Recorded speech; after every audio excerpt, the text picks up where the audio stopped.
میرے دوستو، اللہ نے اپنے نام سے حضور پاک کا نام دیا تو اس کا ایک اثر، کئی اثر ہے، ایک اثر ہمیں بھی سمجھ آتا ہے۔ وہ کیا ہے؟ اللہ کا ذاتی نام اللہ ہے، رسول اللہ کا ذاتی نام حضرت محمد صلی اللہ علیہ وسلم ہے۔ اللہ کا نام بھی جدا نہیں ہوتا، حضور پاک کا نام بھی جدا نہیں ہوتا۔ کیا معنی؟ ان لفظوں کو اکٹھا بولو تو بھی معنی وہی، ان کو الگ الگ کر کے الگ الگ بول دیں، اللہ کا نام، رسول کا نام، تب بھی معنی وہی بنتا ہے کہ مراد اللہ، اللہ کا رسول ہوتا ہے۔ لفظ اللہ ہے نا، آپ الف گرا دیں، پیچھے للہ بنتا ہے، للہ ما فی السماوات و ما فی الارض۔ یہ للہ انٹرچینج نہیں، للہ اللہ، للہ ما فی السماوات و ما فی الارض، ٹھیک ہو گیا۔ یہ لام بھی گرا دے تو لہو ہے، لہو ملک السماوات والارض، قرآن کہتا ہے۔ یہ لام بھی گرا دے تو پیچھے ہوا ضمیر ہے، جسے پروناؤن کہتے ہیں انگلش میں، تو هو اللہ الذی لا الہ الا ہو، پھر بھی اللہ مراد۔ ایسے حضور پاک علیہ السلام کا نام نامی محمد ہے، 4 حروف ہے اس میں، میم ہے، ہا ہے، پھر میم ہے، پھر دال ہے۔ محمد صلی اللہ علیہ وسلم ہو تو معنی جس میں ساری تعریفیں، بھلائیاں، خیریں، اچھائیاں جمع ہو۔ اگر یہ میم ہٹا دیں پیچھے حمد بچتا ہے۔ حمد کسے کہتے ہیں؟ تعریف کو کہتے ہیں۔ وہ ہا بھی ہٹا دے پیچھے مد بنتا ہے، مد کہتے ہیں کھینچنے والے کو، مد کھینچنے والا۔ حضور پاک صلی اللہ علیہ وآلہ وسلم کے لیے قرآن کریم نے ذمہ داری بتائی ہے کہ حضور پاک علیہ السلام دنیا کے لوگوں کو جہنم سے کھینچ کے جنت لے جانے والے۔ اگر یہ میم بھی ہٹا دیں پیچھے دال بنتا ہے۔ ترمذی میں حدیث ہے، الدال علی الخیر کفاعلہ، کہ خیر پر دلالت کرنے والا بھی خیر بتانے والا ہوتا ہے۔ تو اس دال سے مراد حضور پاک خیر کی راہ دکھانے والے ہیں۔ تو جو لفظ اکٹھا بولیں یا جو لفظ الگ الگ بولیں، حضور پاک کا نام بھی ویسا اور اللہ پاک کا نام بھی ویسا۔ تبھی تو حسان بن ثابت نے کہا کہ فَشَكَّ لَهُ مِنْ اسْمِهِ لِيُجِلَّهُ فَذُو الْعَرْشِ مَحْمُودٌ وَهَذَا مُحَمَّدٌ۔ رب کریم نے حضور پاک علیہ السلام پہ یہ رحمت فرمائی کہ اپنے نام سے محمد کا لفظ نکال کے دیا تاکہ حضور پاک کی عظمت بڑھ جائے، کیونکہ عرش والا اگر محمود ہے تو فرش پہ یہ محمد ہے صلی اللہ علیہ وسلم۔ تو حضور پاک علیہ السلام کا یہ نام رکھا۔ میرے دوستو، میں یہاں پر ایک شرعی مسئلہ بھی عرض کرتا جاؤں۔ حضور پاک علیہ السلام کے نام رکھنے میں بعض لوگ بہت پریشان ہوتے ہیں۔ مثلا بچے کا نام محمد نہیں رکھتے، وہ کہتے ہیں ساتھ کوئی ملا کے رکھو، محمد عابد، محمد عارف، محمد فلاں، محمد ساتھ۔ وہ کہتے ہیں یہ اکیلا محمد نام نہ رکھیں۔ ان سے پوچھے کیوں نہ رکھیں؟ وجہ کہتے ہیں جی بھاری نام ہے۔ اور خدا کے بندے، تم نے کوئی ترازو اپنے پاس رکھا ہوا ہے، کوئی ہلکا ہے اور کوئی بھاری ہے؟ چلو محمد نام بھاری ہے، محمد عابد رکھو گے، عابد بھی حضور کا نام ہے تو دگنے بھاری ہو گئے، پھر تو ڈبل ہو گیا۔ اور خدا کے بندے، لفظ محمد اکیلے طور پہ بھی رکھا جا سکتا ہے، اکیلے بھی۔ لوگ کہتے ہیں اکیلا نہ رکھے، پھر کیوں اکیلا نہ رکھے؟ جو حدیث پاک ہے کہ محمد نام کی فضیلت، کئی فضیلتیں، ان میں ایک فضیلت یہ ہے، فرمایا جس وقت بیوی امید سے ہونے لگے تو میاں اور بیوی دونوں آپس میں طے کریں اور خاوند اپنی اہلیہ کے پیٹ پہ انگلی رکھ کے کہے اس میں جو بھی ہے اس کا نام محمد ہے۔ یہ نہیں بیٹا ہے تو، یہ لفظ نہیں، فرمایا اس میں جو بھی ہے نام محمد ہے، اللہ بیٹی کو بھی بیٹے میں کنورٹ فرما دے۔ میرا الحمدللہ بیٹا محمد ہے، میں آپ کے سامنے بیٹھا ہوں تو میں نے اکیلا نام ہی رکھا ہے۔ لوگ پوچھتے کیا نام ہے؟ جی محمد۔ کہتے ہیں صرف محمد؟ میں نے کہا نہیں، صرف محمد نہیں، محمد۔ کہتے ہیں صرف انار اللہ تو نام نامی محمد۔ ایک اور روایت ہے کہ محمد نام اتنا مبارک ہے، مرغینان یہ علاقہ رشیا کا آزاد کردہ ریاست کا، یہ تاجکستان کے قریب کی جگہ ہے۔ امام مرغینانی رحمہ اللہ صاحب ہدایہ بھی وہیں کے ہیں۔ یہ جو علاقہ ہے وہاں ایک ایسی خوش قسمت نسل موجود ہے جس کی 14 پشتوں میں نام محمد، محمد بن محمد بن محمد بن محمد، یوں چلتے ہیں 14 پشتوں میں۔ بس پہچان کے لیے محمد کو جو پہلا ہے اسے اول، پھر ثانی، پھر ثالث، پھر رابع، پھر خامس، پھر سادس، پھر سابع، یوں نام دیتے ہیں، پہلا، دوسرا، تیسرا، لیکن نام نامی محمد 14۔ اور ایک اور بھی اس پر فضیلت موجود ہے کہ ایک وہاں پر قبرستان ہے اس قبرستان کا نام ہے مقبرۃ المحمدین، جس میں صرف ان کی قبور ہیں جن کا نام محمد ہے، صرف اس کی قبر، صرف اس کی قبر جس کا نام محمد ہے، کسی اور کو وہاں دفن نہیں ہونے دیا۔ ٹھیک ہے، ان کے لیے علیحدہ قبرستان ہے، کوئی منع نہیں ہے، لیکن یہاں فضیلت ہے۔ کہتے ہیں صاحب ہدایہ رحمہ اللہ ابو بکر مرغینانی رحمہ اللہ جب فوت ہوئے، مرغینانی، تو ان کی قبر بھی وہاں نہیں بنی تھی۔ کیوں؟ ان کے نام میں اصل نام محمد نہیں تھا، ان کی قبر باقی علماء کے ساتھ بنی، وہاں لفظ محمد والا دفن ہوگا، چاہے عالم ہو چاہے غیر عالم۔ بڑی بات ہے بھائی، حضور پاک علیہ الصلوۃ والسلام کا نام بچوں کے نام پہ رکھو، اور اس نام کی کئی فضیلتیں۔ میں نے تو اندازہ لگایا باقی بچے اور اس بچے میں بڑا فرق ہوتا ہے، اس کا بچپنا اور اس کا بچپنا۔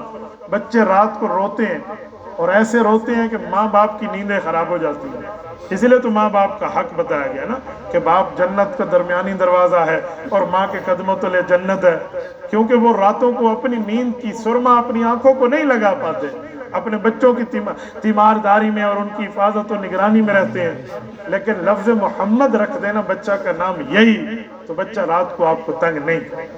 الحمدللہ میرا بیٹا رات کو دودھ کی بوتل پی کر سوتا تھا اور صبح نماز پڑھتا تھا۔ میں تو آپ کے سامنے، میں نے اور بھی بچے اولاد ہیں، میں اس بچے کی بات کرتا ہوں، میں تو کبھی دیکھا نہیں ہے کہ میری نیند خراب ہوئی اس کی وجہ سے۔ اگر 10 سال اس کی عمر ہے تو شاید 2 راتوں کی بات کر لو، 3 راتوں کی بات کر لو کہ کوئی رویا ہو کسی بیماری کی وجہ سے، ورنہ نہیں ہے۔ ایک اور تجربہ بھی ہے کہ بچے نہلاتے وقت روتے ہیں، میرا محمد نام کا بچہ خوش ہو کر نہلاتا تھا، وہ کہتے کبھی بھی نہیں رویا، نہ چھوٹی عمر میں نہ بڑی عمر، ماں بھی نہلائے تو بچے نہیں روتے، حالانکہ سارے پاس ماں گوڈیاں تلے لے کے بالاں کو دھوے دے۔ ہاں، تو یہ نام کی برکات ہے، حضور پاک صلی اللہ علیہ وسلم کا نام رکھیں۔ اور پھر ایک روایت بھی اس کے لیے موجود ہے، اگرچہ اس کی سند پہ کلام ہے لیکن روایت ہے، فرمایا قیامت کے دن اعلان ہوگا، اٹھے محمد صلی اللہ علیہ وسلم اور آپ جنت میں تشریف لے جائیں، سب سے پہلے بغیر حساب کتاب کے۔ کہتے ہیں اس اعلان پر ہر وہ مسلمان کھڑا ہو جائے گا جس کا نام محمد ہوگا۔ تو فرشتے کہیں گے تو آنو تے نہیں آکا گیا، تو سیتے بہو نا، انتظار کرو، تمہیں تو نہیں کہا گیا۔ وہ کہیں گے نام تو ہمارا لیا گیا ہے۔ تو فرشتے کہیں گے اس نام سے مراد حضور کی ذات ہے۔ ادھر ان بندوں کے منہ پر تھوڑی سی مایوسی آنے لگے گی تو رب فرمائیں گے فرشتوں انہیں بھی جانے دو، ان کا نام میرے محبوب ڈالا ہے، مجھے اپنے محبوب کے نام سے حیا آتی۔ تو کتنی فضیلتیں ہیں نام رکھنے۔ ہاں، تھوڑی بہت آداب بھی رکھنے پڑے گا، اس بچے کی طرف تمہیں پاؤں بھی نہیں کرنے ہوں گے، یہ بھی یاد ہے، یہ بھی ادب کا تقاضا ہے۔ اور اس کا نام لے کر پھر اسے گالی بھی نہ دو، یہ بھی نہ کہو یہ شیطان ہے۔ ہمارے ماں باپ اکثر اپنے بچوں کو شیطان مانتے ہیں، آپ کو پتہ ہے، کہتے یہ بڑا شیطان ہے، بھی اگر یہ شیطان ہے تو شیطان دا پیو ہے۔ پتہ نہیں کیوں کہتے ہیں اپنے بچوں کو شیطان، کیوں کہتے ہو خدا کے بندے؟ ابلیس اس دنیا کا سب سے بڑا کافر اعظم وہ شیطان ہے، قرآن پڑھنے سے پہلے اس سے پناہ مانگی جاتی ہے، اعوذ باللہ من الشیطان الرجیم، اور تم اپنے بچے کو شیطان کہہ رہے ہو، دراصل خود شیطان دا پیو بڑھن دکھ سازش ہے۔ تو اسی لیے بچوں کے آداب ہوتے ہیں، پھر انہیں گالیاں بھی نہ دیں، انہیں بد دعائیں بھی نہ دیں۔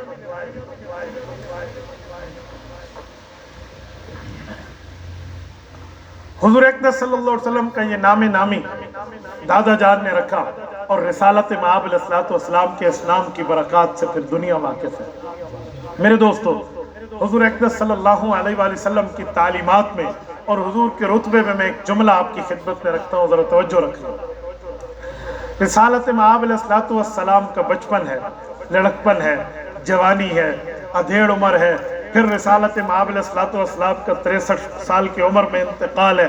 اس میں بڑے دین کے لیے بڑی باتیں، بڑا ذخیرہ اور بڑے معاملات موجود ہیں۔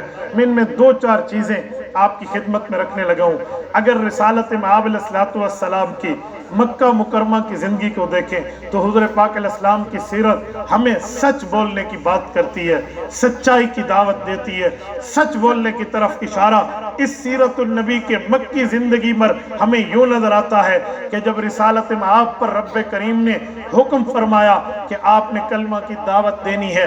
قرآن کریم کی آیت اتری وَأَنذِرْ عَشِيرَتَكَ الْأَقْرَبِينَ، محبوب مصطفیٰ آپ اپنی فیملی، اپنے خاندان کے لوگوں کو اللہ سے، یوم آخرت اور قبر اور جہنم سے ڈرائیے تاکہ یہ ایمان لائیں اور ان کے ایمان کی بات بنے۔ حضور اقدس صلی اللہ علیہ وسلم قرآن کی چوٹی پہ کھڑے ہوتے ہیں، اللہ کے رسول صلی اللہ علیہ وسلم اعلان فرماتے ہیں مکہ کے لوگوں جمع ہو جاؤ۔ جب مجمع جمع ہو گیا، رسالت میں آپ نے اللہ کی توحید کی دعوت پہلے نہیں دی، اپنی رسالت کی بات پہلے نہیں کی، رسالت میں آپ نے مذہب کی طرف پہلے نہیں بلایا، حضور پاک نے اسلام کی طرف بلانے کی پہلی بات نہیں فرمائی، بلکہ سب سے پہلا جملہ فرمایا لَقَدْ لَبِثْتُ فِيكُمْ عُمَرًا هَلْ وَجَدْتُمُونِي صَادِقًا أَمْ كَاذِبًا۔ حضور پاک علیہ السلام نے فرمایا مکہ کے لوگوں تم میں کچھ طبقہ وہ بھی ہے جو مجھ سے عمر میں بڑا ہے، میرے بچپن کو جانتا ہے، لڑکپن و جوانی کو جانتا ہے، میرے شب و روز کو جانتا ہے، لیل و نہار سے واقف ہے، اتار و چڑھاؤ اور معاملات جو زندگی میں آتے ہیں ان سب سے واقف ہے۔ تم لوگوں نے مجھے دیکھا ہے، میں نے تم میں عمر کے 40 سال گزارے ہیں۔ لَقَدْ لَبِثْتُ فِيكُمْ عُمَرًا، اتنی عمر میں نے تمہارے اندر لگائی ہے، تم نے مجھے دیکھا۔ هَلْ وَجَدْتُمُونِي صَادِقًا أَمْ كَاذِبًا، مجھے کیسا پایا مجھے بتاؤ، کیسا پایا؟ حضور اقدس صلی اللہ علیہ وسلم نے یہ سوال فرمایا۔ اب مکہ کے لوگ رسالت میں آپ کو جواب دیتے ہیں، کہتے ہیں کوئی ایک دو بار آزمایا ہو تو ہم کہیں جربناک غیر مرہ، ہم نے تو کئی بار آپ کو آزما کے دیکھا، ما وجدنا فیک الا صدقا، آپ کو سچائی سچا پایا، آپ کو تو سراپا سچائی پایا۔ جب حضور پاک نے اپنی ذات کی صفائی ان کے منہ سے منوا لی، پھر مذہب پیش کیا، پھر دین پیش کیا، پھر توحید پیش کی، پھر کلمہ طیبہ پیش کر کے فرمایا قولوا لا الہ الا اللہ تفلحوا، اے میرے لوگوں اللہ کو اکیلا وحدہ لا شریک حاجت روا مشکل کشا ایک خدا مان لو، تمہاری دنیا بھی بہتر بن جائے گی، تمہاری آخرت بھی بہتر۔ اس سے ایک جملہ سمجھ آتا ہے کہ جب ہم لوگ یہاں کوئی بات کریں تو پہلے اپنا معاملہ صاف رکھیں۔ اگر ہمارے اندر سچائی نہیں ہے تو ہماری بات کا وزن نہیں ہوگا، ہماری بات کی ویلیو نہیں ہوگی۔ ہماری بات کی ویلیو تب ہے جب ہم خود اس پہ عامل ہوں، جب ہم خود اس پہ عمل کریں۔ اگر ہمارا عمل نہیں ہے، مجھے بتائیں ہماری بات کو تو ہمارا سامنے والا ہوا میں اڑا کے رکھ دے گا کہ اگر تیری گل دا فائدہ تو خود بھی عمل نہیں کیتا۔ مجھے ایک دوست کہنے لگے برطانیہ میں ایک خاتون غیر مسلمہ تھی، اس کے تعلق بنا ڈاکٹری کے ساتھ، ڈاکٹری میڈیکل فیلڈ میں ایک مسلمان اسٹوڈنٹ بھی تھے۔ اس نے کہا آپ مسلمان ہو، کس بنیاد پہ مسلمان ہو؟ اس نے سوچا ہو سکتا ہے اس کے دل میں اسلام گھر کر جائے، یہ جہنم سے بچ کے جنت آ جائے، تو اس نے قرآن کریم حدیث پاک جو انگلش ترجمے میں تھی نا وہ اٹھا کر اس خاتون کو دی اور اسے کہا آپ اس کی اسٹڈی کر لیں، اس کو پڑھ لیں۔ اس عورت نے 1 مہینہ اسے پڑھا، کچھ عرصہ اور اس کو سمجھا، سمجھنے کے بعد وہ کتابیں لے کر آئی اور اپنے مسلمان کلاس میٹ کو کہتی ہے کہ یار ان کتابوں میں جو جو آداب لکھے ہوئے ہیں نا، مسلم کمیٹی میں تو یہ ایک بات بھی موجود نہیں۔ کتنی شرمندگی کی بات ہے، ہم یہ مسلمان ناراض نہ ہونا، ہم سچے مذہب کے جھوٹے پیروکار بنتے جائیں، سچے مذہب۔ بھائیو یہ سیرت النبی کے جلسے صرف اسی لیے نہیں ہے کہ ہم واہ واہ کر کے کہیں ہمارے نبی کی شان بڑی ہے، بابا وہ تو ہے ہی بڑی، ہم کہیں تب بھی حضور کی شان بڑی، ہم نہیں کہیں تب بھی حضور کی شان بڑی۔ ہمارے کہنے سے کیا ہے؟ اصل یہ ہے کہ ہم عمل کر کے حضور پاک کی تعلیمات کے اوپر عمل کر کے حضور کی شان کے مطابق، حضور کی منشا کے مطابق بن کے دکھائیں۔ اس خاتون نے کہا اس میں تو کچھ بھی نہیں، وہ چیزیں جو تم کرتے ہو تو کیسے تمہاری مذہب کی کتابیں ہیں؟ میرے خیال میں گل مک گئی، اب کچھ بچا نہیں ہے کہ اس عورت کو کیا کہہ سکے۔ میرے دوستو اسی لیے ہمیں اسلام پہ عمل کرنے والا ہونا چاہیے۔ آج کل لوگ محبتیں بتاتے ہیں، غلام ہیں ہم حضور کے غلام ہیں، کوئی محبت بتائی نہیں جاتی، محبت کی جاتی ہے۔